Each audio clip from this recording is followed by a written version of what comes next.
Hello everyone, আজকে আমরা আলোচনা করব তোমাদের অর্থাৎ 2025 এর যে মাধ্যমিক এক্সামিনেশন অর্থাৎ জিওগ্রাফি তার ফাইনাল সাজেশন নিয়ে।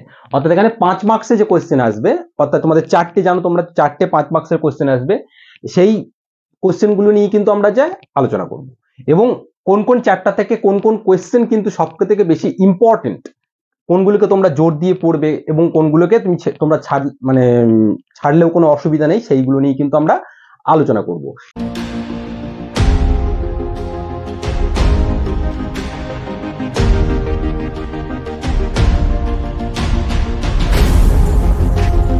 এখানে দেখো, এখানে সাজেশন মানে মানে এটা নয় যে একদম 100% তোমার সাজেশনটা মিলে যাবে, কিন্তু একটা কিছু প্রেডিকশন, একটা কিছু করা যায়।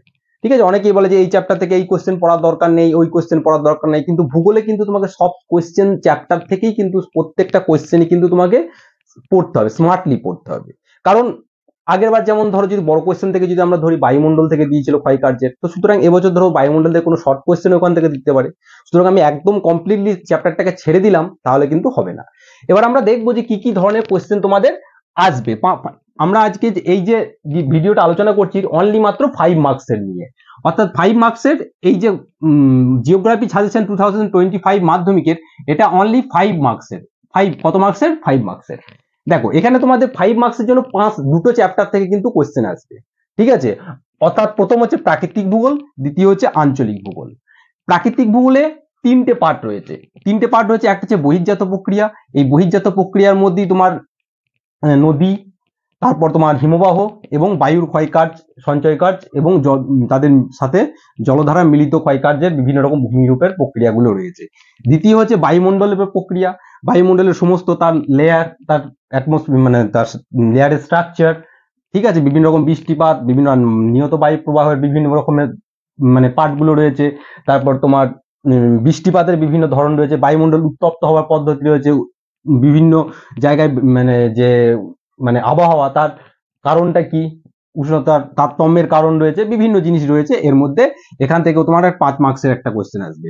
এবং বাড়িমণ্ডল থেকে আসবে, অর্থাৎ জোয়ার ভাটা সৃষ্টি কারণ, এই সমস্ত ব্যাপারগুলো থেকে আসবে তোমার বাড়িমণ্ডল থেকে 5 মার্কসের। অর্থাৎ কি বোঝা গেল? এখান থেকে এই পোর্শন থেকে তোমার আসবে দুটো কোশ্চেন আসবে, 5 মার্কসের দুটো কোশ্চেন আসবে, 5 into 2, অর্থাৎ এখান থেকে 10 মার্কসের বড় question. Total number of question কতগুলো থাকবে? নাম্বার অফ কোশ্চেন থাকবে তোমার, সরি,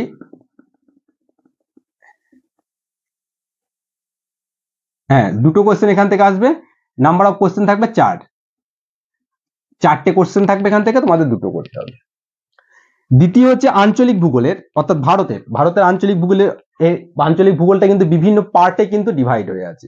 ঠিক আছে, ছোট ছোট সাব পার্ট আছে। প্রাকৃতিক পরিবেশ রয়েছে, ভূপ্রকৃতি, জলসম্পদ, জলবায়ু, মৃত্তিকা, উদ্ভিদ, কৃষি, শিল্প, জলবায়ু, যোগাযোগ এবং পরিবহন ব্যবস্থা ও যোগাযোগ। তো তোমাদের এবছর এখান থেকে কিন্তু এই যে উদ্ভিদ, এটা করার দরকার নেই বড় কোশ্চেনের জন্য। পরিবহন, এটাও করার দরকার নেই। ইম্পর্টেন্ট হচ্ছে এই ভূপ্রকৃতি এবং কৃষি এবং শিল্প, এই তিনটে থেকে কিন্তু তোমার বড় কোশ্চেন কিন্তু আসবে। তাহলে দেখে নিই এবার এখান থেকে কি কি মেন কোশ্চেন গুলো রয়েছে। এবার দেখো, এই যে বহির্জাত প্রক্রিয়া রয়েছে, অর্থাৎ এখানে বহির্জাত প্রক্রিয়ার মধ্যে কি আছে? এখানে নদী, তোমরা জানো, হিমবাহ আর বায়ু এর ইরোশনাল অ্যান্ড ডিপোজিশনাল ওয়ার্ক, এই যে তিনটে পার্ট রয়েছে, তা বায়ুর ক্ষয়কার্যের ফলে গঠিত ভূমি আগের ইয়ার অর্থাৎ 2024 চলে এসছে। এবার তোমাদের এখান থেকে, অর্থাৎ নদী এবং হিমবাহতে কি কি ইম্পর্টেন্ট কোয়েশ্চেন। প্রথম হচ্ছে হিমবাহের ক্ষয়কার্যের ফলে সৃষ্টি ভূমিরূপ চিত্র সহ যে কোনো 4টি। ঠিক আছে, এখানে কিন্তু চিত্র মানে কি, চিত্র ছবিটা তোমাকে আঁকতে হবে। লেখার জন্য মোটামুটি 3.5 নম্বর থাকে, আর প্রত্যেকটা চিত্রের পেছনে হাফ নাম্বার করে থাকে। এবার এই চিত্রগুলো যখন আঁকবে, এমন নয় যেন তোমাকে একদম লিওনার্দো দা ভিঞ্চির মতো একদম নিট অ্যান্ড ক্লিন ছবি আঁকতে হবে। পেনেই ছবি আঁকবে, ঠিক আছে, একটা রাফ স্কেচ আঁকবে, নিট অ্যান্ড ক্লিন। এবং প্রত্যেকটা চিত্রের কিন্তু মনে রাখতে হবে লাস্টে কিন্তু কোনো একটা চিত্র হয়তো তুমি আঁকছো, দেখা গেল যে তুমি হয়তো যে ড্রাম লিনের ছবি আঁকছো। ঠিক আছে, তো এখানে নিচে কিন্তু চিত্রের এটা কিসের, যে ড্রাম লিন, এই কথাটা কিন্তু লিখতে হবে এখানে, ফিগার। ঠিক আছে, তো এই ব্যাপারগুলো কিন্তু মনে রাখতে হবে। সুতরাং হিমবাহের ক্ষয় কার্যের ফলে সৃষ্টি ভূমিরূপ লিখবে এবং চিত্র সহ বললাম চিত্র নিট অ্যান্ড ক্লিন আঁকার নিট অ্যান্ড ক্লিন আঁকতে হবে, পেনেই আঁকবে এবং চিত্রের মানে নিচে কিন্তু হেডিং দেবে কোন বিষয়ে চিত্রটা আঁকবে। দ্বিতীয় হচ্ছে হিমবাহ এবং জলধারার মিলিত ক্ষয় কার্যের ফলে সৃষ্ট ভূমিরূপ, ঠিক আছে দ্বিতীয়। 3 নম্বর হচ্ছে নদীর ক্ষয়কার্যের ফলে নিম্ন গতিতে সৃষ্টি 3টি ভূমিরূপ এবং 4 নম্বর হচ্ছে জলবায়ু পরিবর্তনে সুন্দরবনের তার প্রভাব আলোচনা করো। এই 4টে কোশ্চেন কিন্তু তোমাদের ইম্পর্টেন্ট, এটা অতটাও ইম্পর্টেন্ট নয় কিন্তু সবথেকে থেকে বেশি ইম্পর্টেন্ট হচ্ছে এইটা এবং এইটা, প্রথম দুটো। বোঝা গেল? দেখো এবার বায়ুমণ্ডল থেকে কি আমরা পড়বো। বায়ুমণ্ডলের বায়ু চাপ বলয়ের সঙ্গে নিয়ত বায়ু সম্পর্কে চিত্র সহ আলোচনা, অর্থাৎ যেটা তোমরা বারবার প্র্যাকটিস করতে, বায়ু চাপ বলয়ের সাথে নিরক্ষীয়, উপক্রান্তীয়, নিম্নচাপ, উচ্চচাপ, এখানে হচ্ছে মেরুবৃত্তীয় প্রদেশীয়, এটাও মেরুবৃত্তীয় প্রদেশীয়, এটা হচ্ছে পোলার। তো সুতরাং এখান থেকে বায়ু কিভাবে আসবে, উচ্চচাপ থেকে নিম্নচাপের দিকে আসবে, এদিকে, ঠিক আছে। এখান থেকে বায়ু নিম্ন, যেহেতু এটা লো প্রেসার, এটা লো প্রেসার জোন, এখান থেকে এটা হাই প্রেসারের দিকে যাবে, এখান থেকে বায়ু এদিকে আসবে এবং এখান থেকে বায়ু, এটা যেহেতু লো প্রেসার, হ্যাঁ, এখান থেকে বায়ু এদিকে আসবে। অর্থাৎ এই যে চিত্রটা কিন্তু তোমার, এবং প্রত্যেকটা বায়ুর যে এই প্রেসার অঞ্চলগুলোর নাম, এটা নিরক্ষীয় নিম্নচাপ বলয়, ঠিক আছে, এটা উপক্রান্তীয় উচ্চচাপ বলয়, এটা কর্কটীয় উপক্রান্তীয় উচ্চচাপ বলয়, মকরীয় উচ্চচাপ বলয়, এটা সুমেরুবৃত্তীয় প্রদেশীয় নিম্নচাপ বলয়, ঠিক আছে। এখানেও কিন্তু কুমেরুবৃত্তীয় প্রদেশীয় নিম্নচাপ বলয়। তো সুতরাং এরকম ভাবে কিন্তু লিখতে হবে এবং এই ছবির যে ডাইরেকশনটা কিন্তু তোমাদেরকে ঠিক করতে হবে এবং প্রত্যেকটা ছবির পিছনে এই যে বললাম চিত্র সহ সেটা কিন্তু লিখতে হবে। এটা কিন্তু সব ইম্পর্টেন্ট, ঠিক আছে। বায়ুর চাপ বলয়ের সঙ্গে নিয়ত বায়ু প্রবাহের কি সম্পর্ক। অর্থাৎ দ্বিতীয় হচ্ছে বায়ুমণ্ডলে উষ্ণতার তারতম্যের কারণগুলো, অর্থাৎ পৃথিবীর বিভিন্ন জায়গায় তাপমাত্রা তো এক নয়, কোথাও বেশি, আমাদের দার্জিলিংই দেখো তাপমাত্রা কিন্তু কম, আমাদের এখানে তাপমাত্রা, অর্থাৎ লোয়ার গ্যাঞ্জেটিক প্লেনে যদি দেখো তাপমাত্রা কম, সাউথ বেঙ্গলে তাপমাত্রা কম, কাশ্মীরে তাপমাত্রা বেশি, রাজস্থানে কাশ্মীরে তাপমাত্রা কম অনেক, ঠিক আছে, আবার রাজস্থানে কি হচ্ছে বেশি, তো আবার সাউথ ইন্ডিয়ায় বেশি। তো এই যে টেম্পারেচারের যে ভ্যারিয়েশন, তার কারণগুলো কি, অর্থাৎ বায়ুমণ্ডলের উষ্ণতার তারতম্যের কারণগুলো তোমাকে আলোচনা করতে হবে। দ্বিতীয় হচ্ছে বায়ুমণ্ডলের এই যে ট্রোপোস্ফিয়ার এবং ট্র্যাটোস্ফিয়ার স্তর সম্পর্কে কিন্তু তোমাদেরকে লিখতে হবে। এই দুটি বায়ুমণ্ডলের মেন স্তর, ঠিক আছে। এবং দ্বিতীয় হচ্ছে শৈলোচ্ছ্বাস বৃষ্টিপাতটা তুমি ভালো করে করবে এবং তার সাথেও যে বৃষ্টিপাতের যে প্রক্রিয়াগুলো রয়েছে সেগুলো দেখবে এবং এর সাথেও আরো যে 3টে বৃষ্টিপাত রয়েছে, শৈলোচ্ছ্বাস বৃষ্টিপাত রয়েছে, তোমার পরিচলন বৃষ্টিপাত রয়েছে, আর একটা রয়েছে তোমার ঘূর্ণীয় বৃষ্টিপাত। তো এটা দেখবে, তার মধ্যে শৈলোচ্ছ্বাস বৃষ্টিপাতটা চিত্র সহ কিন্তু তোমরা রেডি করবে এবং তার সাথে ক্রান্তীয় মৌসুমী বায়ুর বৈশিষ্ট্যটাও কিন্তু তোমরা করবে। এখানে কিন্তু এইগুলোর মধ্যে করলে কিন্তু তোমাদের 5 নম্বরের আশা করা যায় কমন চলে আসবে। তার সব থেকে বায়ুমণ্ডলের চাপ বলয়ের সাথে নিয়ত বায়ুর সম্পর্কে, এটাই কিন্তু বেশি ইম্পর্টেন্ট, এইটা আর এইটা, কারণ ম্যাক্সিমাম টেস্ট পেপারে এইগুলোই কিন্তু দেওয়া আছে, ঠিক আছে। দেখো এবার বায়ুমণ্ডল থেকে, অর্থাৎ বায়ুমণ্ডল থেকে তোমাদের কি কি পড়তে হবে। এক হচ্ছে জোয়ার ভাটা সৃষ্টির অর্থাৎ কারণ চিত্র সহ, ঠিক আছে, এবং তার সাথেও কিন্তু মুখ্য এবং গৌণ জোয়ার, এটা এবং দ্বিতীয় হচ্ছে সমুদ্র স্রোতের সৃষ্টির কারণ এবং ভরা কটাল এবং মরা কটাল কিভাবে সৃষ্টি হয়েছে, এটাও কিন্তু চিত্র সহ। এইগুলোর মধ্যে এই প্রথম দুটো হচ্ছে সবথেকে থেকে ইম্পর্টেন্ট, এটা একটু দেখে রাখবে। ইম্পর্টেন্ট মানে এটা কিন্তু পড়তে বারণ করছি না, এটাও কিন্তু এটা ভালো করে দেখে রাখবে। অর্থাৎ এই যতগুলো কোশ্চেন গুলো তোমাদেরকে বললাম ইম্পর্টেন্ট কোশ্চেন, এবার তোমরা নিজেরাই মনে করে দেখো কতগুলো কোশ্চেন তোমরা মোটামুটি প্রিপারেশন করে রেখেছো, ঠিক আছে। যেগুলো প্রিপারেশন করে রাখোনি সেগুলো আরো বেটার ভাবে সেগুলোকে আরো প্রিপেয়ার করো, ঠিক আছে। এবং প্রত্যেকটা বারবার যেটা বলছি যে চিত্র সহ কিন্তু প্রত্যেকটা ছবি 4টে করে মিনিমাম 4টে করে কিন্তু প্রত্যেকটা ল্যান্ডস্কেপের চিত্র তোমরা কিন্তু বাড়িতে প্র্যাকটিস করো। এবং চিত্র কি বললাম যে একদম লিওনার্দো দা ভিঞ্চির মতো তোমাদেরকে ছবি কিন্তু আঁকতে হবে না, তোমরা পেনেই আঁকবে, সাইডে আঁকবে, নিট অ্যান্ড ক্লিন, পরিষ্কার পরিচ্ছন্ন, বিভিন্ন এই শেডিং টেডিং এসব করতে যাবে না, ঠিক আছে। এবং প্রত্যেকটা চিত্রের নিচে কিন্তু লাস্টে তার কি সম্পর্কে চিত্র সেটা কিন্তু তোমরা অবশ্যই কিন্তু লিখবে। এবার আঞ্চলিক ভূগোল। আঞ্চলিক ভূগোলটা তোমরা জানো যে দেখালাম যে অনেকগুলো পার্টে কিন্তু তোমাদের আঞ্চলিক ভূগোলটা রয়েছে, অর্থাৎ আমরা দুটো পার্টে আমরা কিন্তু কোয়েশ্চেন গুলোকে ডিভাইড করেছি। প্রথম পার্ট হচ্ছে তোমার মৃত্তিকা এবং তার জলবায়ু এবং তার ভূপ্রকৃতির উপরে কি কি কোয়েশ্চেন তোমাদের ইম্পর্টেন্ট সেটা কিন্তু বলা আছে। দেখো প্রথমে কি বলেছে যে আমরা আঞ্চলিক ভূগোলের এই প্রথমে দেখবো যে পশ্চিম হিমালয়ের ভূপ্রকৃতি, এটা কিন্তু ইম্পর্টেন্ট খুব। দ্বিতীয় হচ্ছে উপদ্বীপীয় এবং দাক্ষিণাত্য মালভূমি সম্পর্কে লিখতে হবে এটা। দ্বিতীয় হচ্ছে উত্তর এবং দক্ষিণ ভারতের নদ নদী সম্পর্কে আলোচনা, এটাও তোমরা ভালো করে দেখে রাখতে পারো এইটা। এবং ভারতীয় জলবায়ুতে মৌসুমী বায়ুর প্রভাব, এটাও কিন্তু এটা দুবার লেখা হয়েছে।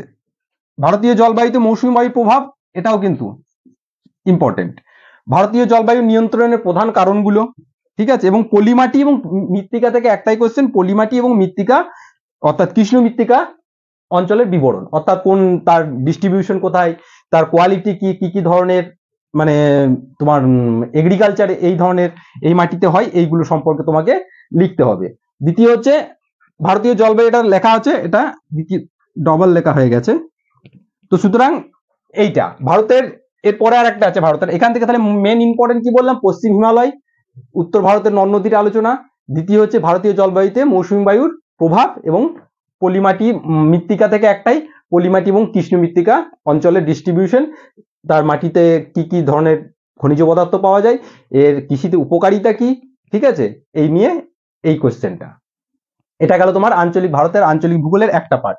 আঞ্চলিক ভূগোলের এবার লাস্ট পার্টের সাজেশন কি বলছে, এখানে হচ্ছে তোমার কৃষি থেকে, অর্থাৎ তোমাদের বড় কোশ্চেনের জন্য কোথা থেকে পড়তে হবে, একটা হচ্ছে কৃষি, একটা হচ্ছে শিল্প, আর একটা হচ্ছে ভূপ্রকৃতি। ভূপ্রকৃতি থেকে আমরা অলরেডি বলে দিয়েছি কোনটা কোনটা ইম্পর্টেন্ট। এবার দ্বিতীয় হচ্ছে চা, অর্থাৎ কৃষি থেকে, কৃষি হচ্ছে তোমাদের চা করতে হবে, কফি, ধান, ইক্ষু, গম, ঠিক আছে। এগুলো সিমিলারলি দেখবে মোটামুটি কম, এই ধানটা তো একদম কমন, কেউ না পড়েও লিখতে পারবে তোমার কমন সেন্স থেকে। তো গমটা হচ্ছে ধানের পুরো একটু অপোজিট টাইপের, শীতকালে হয়। তো ইক্ষু এইগুলো একটু দেখে নিতে হবে। এবং প্রত্যেকটা, হ্যাঁ এখান থেকে কিন্তু অনেক শর্ট কোয়েশ্চেনও দেয়। কি শর্ট কোয়েশ্চেন, যে এই প্রত্যেকটা জিনিসের তোমার গবেষণাগার কোথায়, সেটা কিন্তু তোমরা অবশ্যই কিন্তু মনে রাখবে, যে প্রত্যেকটা যখন পড়বে এর গবেষণাগারটাও কিন্তু মনে রাখবে, তাহলে দেখবে একটা না একটা শর্ট কোয়েশ্চেন কিন্তু এখান থেকে কিন্তু তুমি পেয়ে যাচ্ছ। দ্বিতীয় হচ্ছে পূর্ব এবং মধ্য ভারতের লৌহ ইস্পাত অর্থাৎ শিল্পের কেন্দ্রীয় ভবনের কারণ কি, অর্থাৎ পূর্ব এবং মধ্য, অর্থাৎ এই যে আমরা যদি ভারতের একটা রাফ যদি একটা ম্যাপ আঁকি, এই যে পূর্ব অর্থাৎ পশ্চিমবঙ্গ, উড়িষ্যা, ঝাড়খণ্ড, এইখান থেকে আরম্ভ করে এই যে এই পার্টটাতে কেন একটা তোমার লৌহ, অর্থাৎ এই যে তোমার লৌহ ইস্পাত শিল্প কেন হয়েছে, কারণ লৌহ ইস্পাত শিল্প আমরা জানি এটা হচ্ছে তোমার অর্থাৎ র মেটেরিয়াল বেস ইন্ডাস্ট্রি, অর্থাৎ এখানে প্রচুর পরিমাণে র মেটেরিয়াল লাগে। সুতরাং র মেটেরিয়াল যদি মানে শিল্পটা যেখানে র মেটেরিয়াল অঞ্চলে যদি না করে যদি অন্য জায়গায় করা হয়, তাহলে ক্যারিং কস্টটা বেশি পড়ে যাবে, তাই না। সেই জন্য যেখানে যেখানে এই ঝাড়খণ্ড থেকে তোমার ঝাড়খণ্ড, উড়িষ্যা, পশ্চিমবঙ্গ, এদিকে কয়লা, লৌহা কড়ি থেকে আরম্ভ করে ম্যাঙ্গানিজ সমস্ত এই পার্শ্ববর্তী অঞ্চলগুলোতে পাওয়া যায় বলে তোমার পূর্ব এবং এই রিজিয়নটাতে কিন্তু তোমার কি হয়েছে, লৌহ ইস্পাত শিল্পের বেশি কেন্দ্রীভবন হয়েছে। ঠিক সেরকম পশ্চিম ভারতের পেট্রো রাসায়ন শিল্পের কেন্দ্র, এই দিকটা যেমন ইয়ে হয়েছে, এই দিকটায় পশ্চিম ভারতের এই যে এই পোর্শনটা অর্থাৎ জামনগর টামনগর থেকে আরম্ভ করে এই জায়গাটা পেট্রো রাসায়ন শিল্পের উন্নতির কারণ সেটা জানতে হবে। এই দুটো কিন্তু তোমাদের মোস্ট ইম্পর্টেন্ট, একদম দুটোর মধ্যে একটা একদম আসবে, তুমি ধরে নিতে পারো, ঠিক আছে। হয় পূর্ব ভারতের লৌহ ইস্পাত কেন্দ্রীভবনের কারণ, আদারওয়াইজ পশ্চিম ভারতের পেট্রো শিল্প কেন্দ্রীভবনের কারণ। দ্বিতীয় গেল জনসংখ্যা। এবার দেখো ভারতের জনবন্টনের অসম, এখান থেকে একটাই কোশ্চেন যে ভারতের জনসংখ্যার অসম বন্টনের কারণ কি, অর্থাৎ দেখা যাচ্ছে আমরা যদি ভারতের ম্যাপ যদি দেখি, যে দেখা যাচ্ছে যে তোমার প্লেন রিজিয়ন গুলোতে কিন্তু বেশি লোক সংখ্যা রয়েছে, অর্থাৎ গঙ্গা নদীর আশেপাশে এই অঞ্চলগুলোতে কোস্টাল এরিয়াতে লোক রয়েছে, অর্থাৎ কেন এইগুলো কেন হচ্ছে, তার কারণ। দ্বিতীয় হচ্ছে এই নগরায়নের সমস্যা। তাহলে এখান থেকে মেন ইম্পর্টেন্ট কোয়েশ্চেন কি পেলাম আমরা, পূর্ব এবং মধ্য ভারতের লৌহ ইস্পাত শিল্প কেন্দ্রীভবনের কারণ। দ্বিতীয় হচ্ছে পশ্চিম ভারতের পেট্রো শিল্পের তোমার কেন্দ্রীভবনের কারণ। আর একটা কি, আর ভারতের জনসংখ্যার অসম বন্টনের কারণ। এই তিনটে কোয়েশ্চেনই কিন্তু এখানকার মেন। আর এখানে চা। এবার তোমার মনে রাখতে হবে ভারতের তাহলে এতগুলো কোয়েশ্চেন, তাহলে সাজেশন কি, এবার তোমাদের মনে রাখতে হবে চারটে তোমাদের সাজেশন আসবে, কোয়েশ্চেন লিখতে হবে। এই যে ভারতের এতগুলো ইয়ে থেকে তোমার চারটে কোয়েশ্চেন আসবে, চারটের মধ্যে তোমাকে তিনটে আসবে। হয় তোমার এইখান থেকে দিল চা কপি থেকে তুমি একটা করে নিলে, এখানে একটা কমন পেয়ে গেলে, হয়তো দেখা গেল যে এই পোর্শনটা তুমি হয়তো ছেড়ে দিলে বড় কোয়েশ্চেনের জন্য, তাহলে কিন্তু এই দুটো কোয়েশ্চেন করলে তোমার এইখানে কিন্তু দুটো কোয়েশ্চেন কভার হয়ে গেল। 10 নম্বর। বোঝা গেল? অর্থাৎ এই যে এতগুলো প্রত্যেক টপিক থেকে এগুলো ইম্পর্টেন্ট কোয়েশ্চেন। তুমি যদি অন্য একটা টপিক মনে করো বড় কোয়েশ্চেন, যদি একটা টপিক আমি ছেড়ে দেবো, তাহলে কিন্তু তোমাকে দেখা গেল এই যে চা কফি ধান আছে এইগুলো, আর এইগুলোকে একদম কনফার্ম করে নিতে হবে। তাহলে একটা তুমি এখান থেকে কমন পেয়ে যাচ্ছ।